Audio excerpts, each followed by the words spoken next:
and Derrell Hello. Acon of the Long Beach Opera. Guys, thank you very much for being here. We'll be talking with them about a half hour about an exhausting last couple of months for the opera. We'll get into that in a second. If you have any comments, any questions, please. We'd love when you participate. And there's a lot of stuff to talk about in the opera. Even before we came on, we were talking about Jennifer doing some borderline illegal stuff. We don't want to get into that. And also, where this is coming from, there may be a gas leak. And at any moment, we could jump out of here. So it's going to be very dramatic. But what's more dramatic than opera? Am I right? This is what we're talking about. Guys, thanks for being here. I just want to go over very quickly what it's been like the past couple months. You started a season. Like a lot of people, you started to cancel performances. Then you canceled the season. Then you got the news that the Central Park Five, which Derrell was in, had won the Pulitzer. You had already announced a new season. You then announced these community conversations you're having. It's been nuts, all the stuff that's been going on. Jen, how are you kind of keeping things level-headed and moving ahead with so much going on and everything being so new? Yeah, it's interesting because, the first month was like crisis management of just figuring out how do we manage. And the good thing is that everybody was in the same boat. I mean, not the good thing, obviously, but the helpful thing for those of us leading is that we were all talking to each other, trying to figure it out. The arts organizations in Long Beach have a really, close bond. So we were talking about it. But once we kind of realized, all right, this season has to be canceled, what are we going to do next? Then it was to projects and to figuring out how we're going to create art in the interim. I mean, I read something somewhere that said, well, arts organizations are just going to have to hibernate. There's nothing they can do. And we were like, no way, not us. We're not doing that. We're going to figure out a way to do lots of stuff. So, it's in that way, it's been very invigorating. I think had we not been continually putting out content and thinking of new things and thinking of next season, I think it would have been harder. But I think that allowed us to keep our creative juices flowing. And then the Pulitzer thing was just an enormous, amazing, exciting surprise that we didn't know was coming to add to the pot. So it's been crazy, but it's been good to be working and doing things. When I was writing about the new season you announced last week, I kind of mentioned there that if there was any organization that is up for a time like this, that is so much upheaval and so different, it's Long Beach Opera, which even at the best of times is almost challenging itself every year to do something just different and crazy and trying the best they can to bring in something that kind of mixes things up. So I know this is obviously a crazy time, but it actually works within the kind of overall philosophy of Long Beach Opera, right? Yeah, it does. I mean, this is a new twist and a turn to take, but I think we are uniquely able to handle it because we have been trying to reframe opera anyway. This is another reframing. How are we going to do it in this new environment? So, we feel responsibility to continue to create art, knowing that we already have been doing it in unusual circumstances. Derrell, you were in Central Park 5 last year when you talk about reframing what an opera is. And you and I were talking before we went on about today, the biggest news is about an incident that happened in Central Park where a African-American man was being falsely accused of about to attack someone.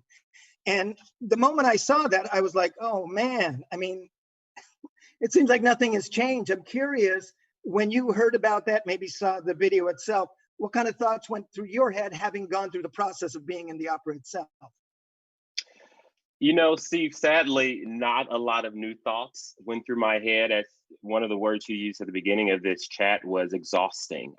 That's the main thing I feel about this. And then there's another video out right now about a cop pressing down someone's head against the concrete. All of it is just so exhausting. But the Central Park video in particular, I mean, I think it just goes to show you that the Central Park jogger case is still relevant. That's one of the reasons LBO chose to do Central Park 5 last year, even though the case has been over for many years now, is because it's still relevant, this sense of entitlement to space and to convenience at all times is something that is just so prevalent in our culture, and it leads to systemic racism. And that's what you see in that video. And the thing the one surprising thing I will say is that, like, as video recordings are becoming more ubiquitous, people are just shameless. I mean, she knew the guy was recording her, and she just still blatantly lies about being attacked,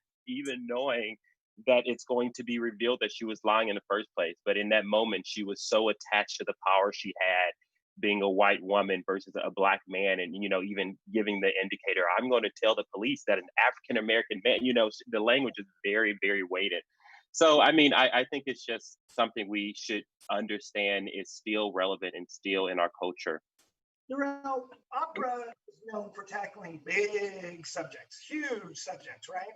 And Central Park certainly fits in that. But because it is so relevant in current events, what was it like to go through that process of rehearsing that and going through that and having the President of the United States actually be a character in that? We have a beautiful shot that I love to run. In fact, I ran it on our social media of you and an actress. It almost looks like the Pieta, her comforting you. Oh, sure. Yeah, and that doesn't look like that's something that you're acting. That seems deeply felt. What was the process of bringing Central Park 5 to the stage like for you? I mean, you have it exactly right. It was deeply, deeply emotional, and I know exactly the shot you're talking about.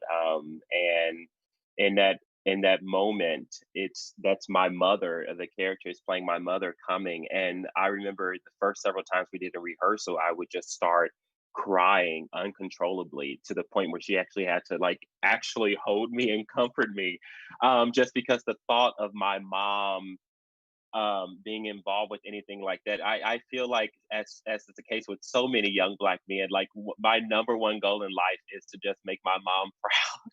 And so, I don't want to bring any inconvenience to her life. And so imagining that from an acting point of view was just very deeply emotional. And I will tell you, another emotional part was one of the nights of Central Park 5, we were able to bring in a class of Jordan High School boys, young Black men in the audience in their Jordan High School t-shirts. And Jenny can tell you, because in that moment, she was my mom, and backstage, I was crying uncontrollably, and she had to literally sit with me and comfort me, because some of these emotions, as you said, opera deals with these big subjects, but when they're so personal and so relevant and raw to you and your own personal experience, it can take you to a place that is really difficult to be in. So that was one thing it brought up for me. Jen, I saw you that day. I was there at opening night at the Grand at the Warner Grand in San Pedro, and that audience was electric. Yeah. Derrell, you were into the performance. Jen, what was it like for you to be outside looking in, seeing? I'm sure you were able to see the reaction. What was that evening like for you? I mean, the whole experience of doing the piece was very emotional, inspirational.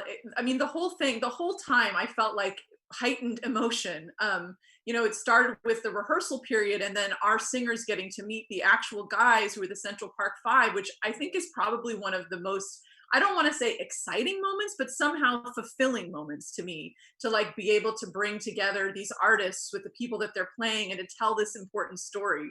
And then being in the audience and seeing the audience reaction, and you're right, it was electric, and they jumped to their feet, and just the diversity of the audience and their willingness to take the journey and to be there. I mean, all of it was, it's very hard to describe, but it's a very fulfilling, gratifying experience to know that you had a part in making this happen. And now you just announced, I believe, I wrote this, I hope I'm right, that you're the first major local arts organization to announce a completely new season, full season. I'm just curious what you're excited about. It is a daring season, which is redundant with Long Beach Opera, but it's also daring, not just in thematically what you're doing, but geographically. You're all over the place. You're at the Aquarium, or you're in Los Angeles, you're at the Beverly O'Neill. Was that on purpose, or was that the only places you could get? We tend to pick locations based on how they fit the piece because we are not tied to a certain location and because we have sort of developed a reputation for site specific things. It often kind of comes along together. The project would be really great in this particular place. And that was the case. The aquarium opera was something from last year, but it came about as, we wanted to think of something to do with the aquarium with that new theater. So that's how that title came about. The thing that we're doing at the Wallace in Beverly Hills is very dance heavy, and that's a very good dance theater. And it's another organization that sort of likes to take risks with their programming. So it was great to collaborate with them. But it really is, it depends on the piece. So it's often the case with us that we're all over the place. Now, rumors are already rampant that the piece at the aquarium is called The Lighthouse. It's based on a real event, which sounds bizarre, which was there were 3 lighthouse keepers back, I can't remember, is it the 19th century or something like that? And they were isolated on this island, and then they went to get them and they were all gone. They were just not there. And so this opera deals with that, but the rumors I keep hearing is that in the Honda Theater, which is this spectacular theater at the aquarium, that are we going to feel sea breeze in our face? And that theater is a like a 4D theater. It's like those theaters that are in the theme parks that have mist and wind and air, and we intend to use the full capabilities of the theater. That's gonna be awesome. Yeah. Cool. I love it. Later we can go on a roller coaster. It's gonna be awesome. It's gonna be great. You can watch opera on a roller coaster. That's what's next. Right. Why not? I'm curious, are you in any of the upcoming, I know you're going to be part of that, well, you're actually going to lead the community conversations. Are you in any of the upcoming productions? It's a secret. We're discussing it right now. We haven't cast all the singers yet, so he's not allowed to reveal, but I can say it's likely. How's it been for you, Derrell? I want to talk about this because Long Beach Opera has actually reached out to really help their singers. What's it been like for you as a singer getting through this period when basically there's really no performances to be had? How have you been getting by? It began as a very dramatic and sad and shocking experience because I've had over 20, close to 30 performances canceled actually. So this is over $10,000 worth of income that is just vanished. And some of those companies have chosen to pay out the contracts or pay portion of the fees. Other contracts have just gone away altogether. But I would say after the first maybe 2 weeks of shock, just being who I am and always trying to attach myself to optimism, I started to use this period for productive things. And I felt very productive over the last several weeks. And it actually has been quite relaxing. I don't feel like I've been able to actually do my own thing on my own schedule for probably a decade, so in some ways it's refreshing. And of course, I'm still doing projects with Long Beach Opera. So, it's not like my entire life is turned upside down, as is the case with so many of my colleagues. And it sucks not to be singing, as which is my passion, but I feel like there are other passions of mine that I'm able to spend a little bit more focus on during this period. So it's a win-win in some ways. If you don't know, Jennifer is herself an opera singer. So I know, Jen, this is the fate of your singers is very important to you. What has the opera been doing to kind of throw a bit of a lifeline to the singers right now when, like with Derrell, there just really isn't much going on? Well, we made the decision to go ahead and pay our singers who were scheduled to perform. And we sort of we guaranteed we would pay them 50%, but we said we would try to pay them 100% depending on the ticket returns. And so we're going to announce pretty soon to the public that we're going to be able to pay them 100%. And for the singers, that is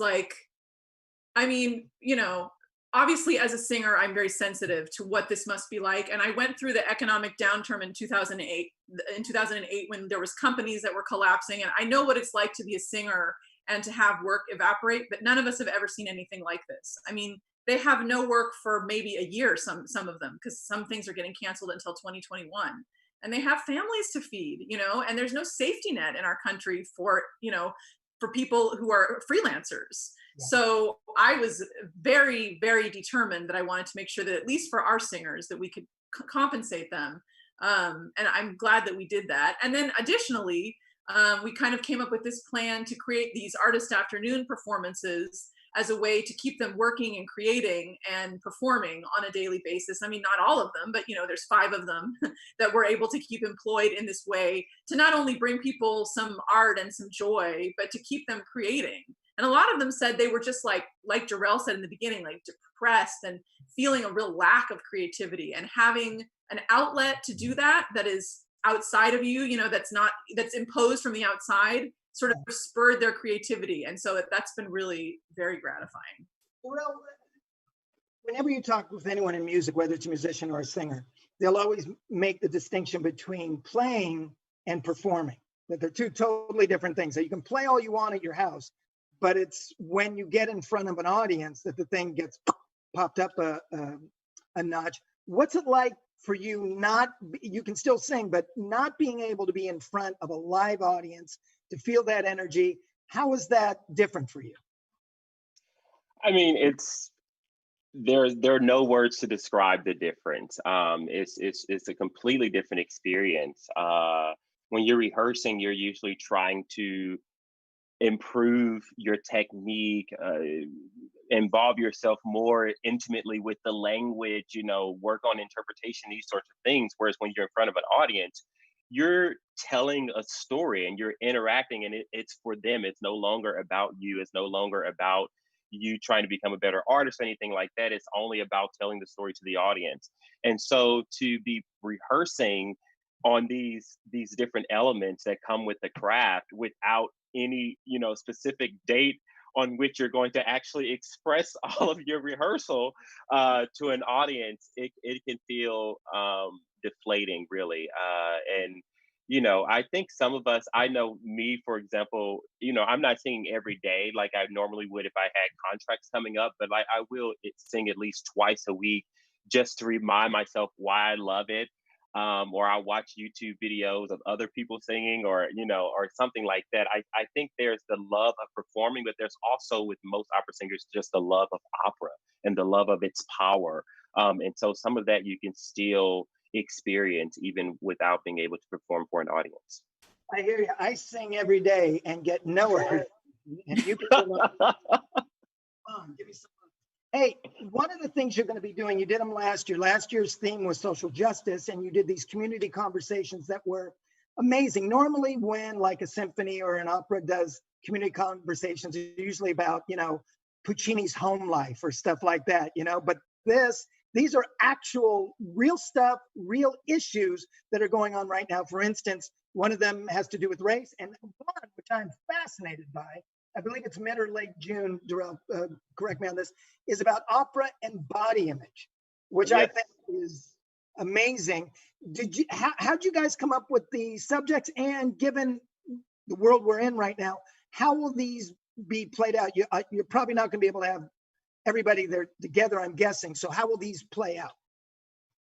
Well, we're going to have them on Zoom, similar to this. We'll have them on Zoom, and then we'll stream them on our Facebook Live page. So anyone watching, please join us for these. They're June 14th. They're all on Sunday, June 14th, June 21st, and June 28th.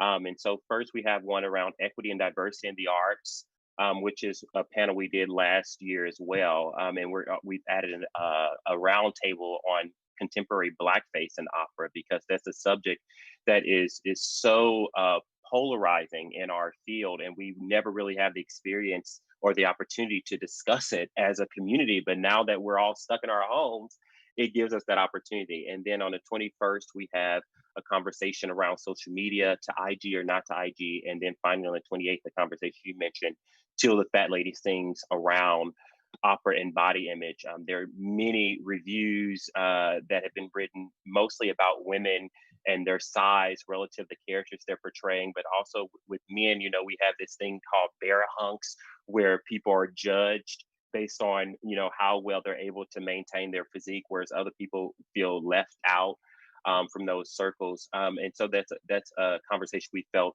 was very important to discuss. And I learned actually after the fact that Jenny has a history of really taking it to the core with this latter subject. She showed me a video, an interview that she did on, I think it was BBC. I don't remember the reporter's name, Jenny. Yeah, Yeah, I just showed him this video that I did. I think it was probably 5 years ago now. There was an episode where this young woman played a role in an opera, a very normal sized woman, but she got all these really nasty reviews about her body size, and it ended up making like international news because it was sort of so awful. And I was seen as like an opera expert at the time. I was still singing, but I was writing for Huffington Post. So I did this interview with BBC News with this interviewer who was like kind of really nasty about it and about this woman's weight. And I was on like delay video chat, but you see me going a couple times because he was like really criticizing this amazing singer who's of completely normal size, and I'm like, look, opera singers can't always look like models. I mean, we're doing this physical thing. We're not going to be like a teacup.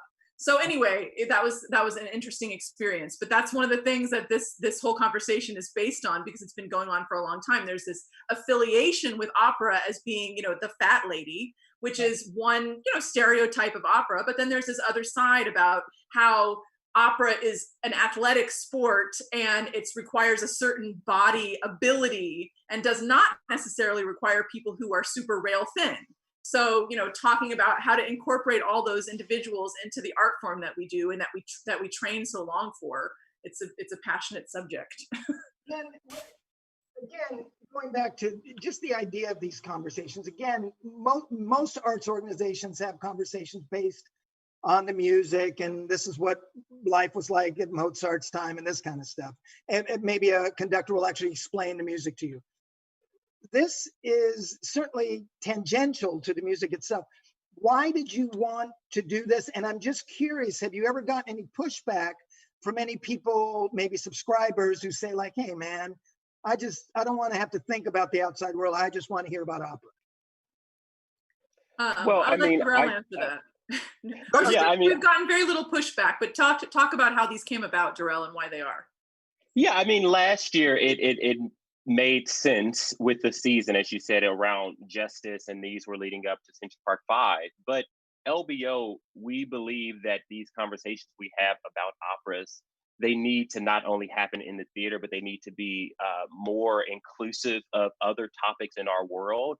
One thing that I think, I'm an opera scholar, someone who specialized in 19th century opera. And one thing that I think we're missing today in opera is the relevance of what's going on around us. And so I think one thing that LBO does so well is that even if we don't, say, for example, have an opera that's specifically talking about police brutality or specifically talking about, body image or anything like that, we still feel like it is part of our responsibility as a community arts organization to discuss these topics that are all relevant, not only to opera as a field, but to society at large. And I think these community conversations give us the opportunity to do that.